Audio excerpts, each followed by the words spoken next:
Сәлеметсіздер ме, құрметті оқырмандар? Абай қаласының орталық балалар кітапханасына түрлі кітаптар келіп түсті. Өздеріне таныстырар болсам, батырлар жырының бірі Алпамыс батыр халық ауыз әдебиетінде бар.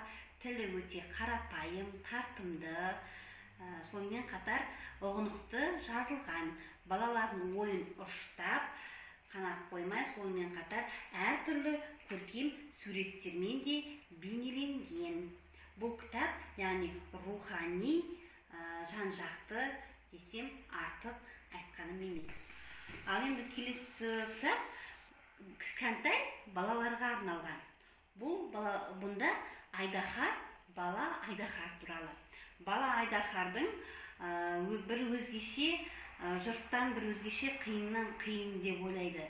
Кішкентай Айдаһар әлжуаз, ұша алмайтын, кішкентай мейірімді ретінде суреттелген. Кішкентай балаларға, мектепке дейінгі балаларға арналған әңгіме. Сонымен қатар балалар, біз тек қана қазақ халқының батыр жырларын ғана емес, әлем әдебиетінің ішіндегі Қытай халық ертегілерін де оқимыз. Бұнда Қытай халық ертегілерінің бастауыш және орта сыныптарға арналған. Бұл кезде Қытай халқының ғибратты әңгімелері, Қытай халқының жалпы әңгімелерін мысалмен әңгімелей отырып жазылған. Қазақ халық ертегілері өздеріңізге белгілі қазақ халық ертегілері. Бұл кітапта батырлар, жан-жануарлар, қиял-ғажайып жайлы ертегілер жазылған. Ертегідегі кейіпкерлердің барлығы ақылды. Аталған кітап мейірімділікке, ізгілікке, яғни адамгершілікке баулиды.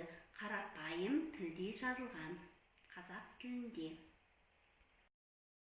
Балалар, осымен біздің кітап аяқталған жоқ. Бізде әртүрлі кітаптар, ертегілер, әңгімелер, романдар, мысалдар бар.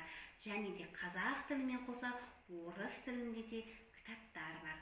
Соны келіп оқуларыңызға шақырамыз. Кітапханаға келіңіздер.